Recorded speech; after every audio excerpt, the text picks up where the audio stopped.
Welcome to Nasdaq TradeTalks. I'm Jill Malandrino, Global Markets Reporter at Nasdaq, coming to you live from Consensus in Austin, Texas. Joining me for this segment, we have Stephanie Vaughan. She is the co-founder of Veda and COO of 7 Seas Capital. We're here to discuss tokenized trading strategies automated with the help of AI. We'll also get into what's happening within the DeFi ecosystem and latest developments. Stephanie, it's great to have you with us. Welcome to Trade Talks. It's great to be here. Thank you. You got it. And let's talk about some of those recent successes and developments that stand out to you in the DeFi space.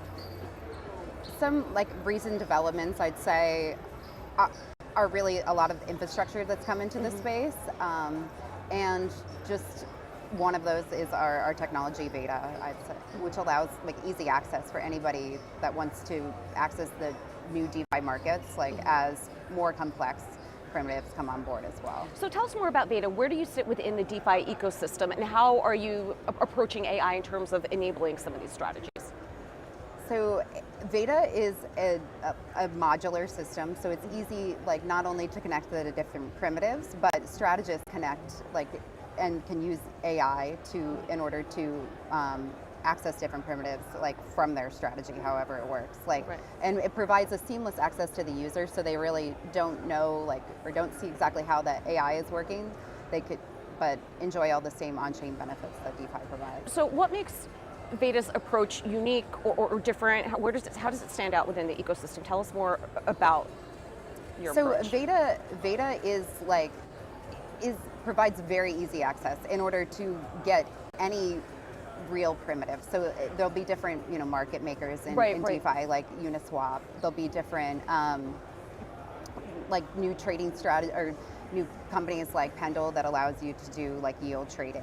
So these are very complex for an average user, but somebody who has an AI technology for a trading strategy can go here, write their technology, their AI code to access all of these, and then provide it in a seamless way to a user. So either one click or the user enjoys this yield through easy access. So they get all the benefits of DeFi, like transparency, on-chain, immutable, but don't have to learn all these complex primitives themselves.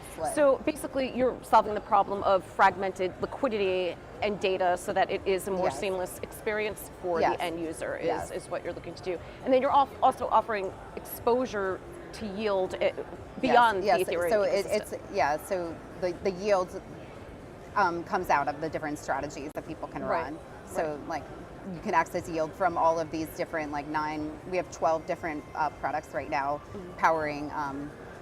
Veda is the layer that powers liquid product on EtherFi, and so we have 750 million of TVL, and we are accessing 12 different primitives here, which would be very complicated for a user to kind of go in and do themselves, or even a strategist who knows the ecosystem to do. But with our technology to allow quick AI to hook up here, the user enjoys all the yield that comes from this. What are your thoughts on the fragmentation, whether it comes to multiple blockchains or trying to source liquidity? Are there perhaps too many market makers, too many chains? Do you expect any consolidation within the space? I wouldn't say there's not too many market makers. Too many chains, too many platforms, too many networks. I mean, of course, you always want more market makers so you could source better liquidity. I think, there's lots of different ways that people have ideas. So I expect more technologies, more like Veda, to come in, and to simplify the experience, because I think that technology will only get more complex, as people build out different ways to access the different ways to create their own strategies. I'm not sure if you've taken a look at Pendle, but it allows you to split up yield from a principal and trade it. Most people would not understand how to do that, but you can still enjoy the yields from it by accessing EtherFi's liquid product. Right, and that's essentially what you want for the user experience. I mean, it's not the user's job, if you will, to worry about the core architecture and infrastructure. They just want to have a seamless experience that they're somewhat familiar with. Speaking of familiarity, do you think the approval of the Ethereum ETF will have an impact on Ethereum as a whole and the DeFi landscape? Yes, definitely. I mean, I think the ETF gives people on like it provides, different education for everybody in the world. Like as they go and look at, like now you have two choices, a Bitcoin or Ethereum. What do they both mean? How does it work? How does, staking work in Ethereum? And then you look at like what are the different transactions on Ethereum, and that goes into DeFi. So education will, I think, let more people be educated on what Ethereum is.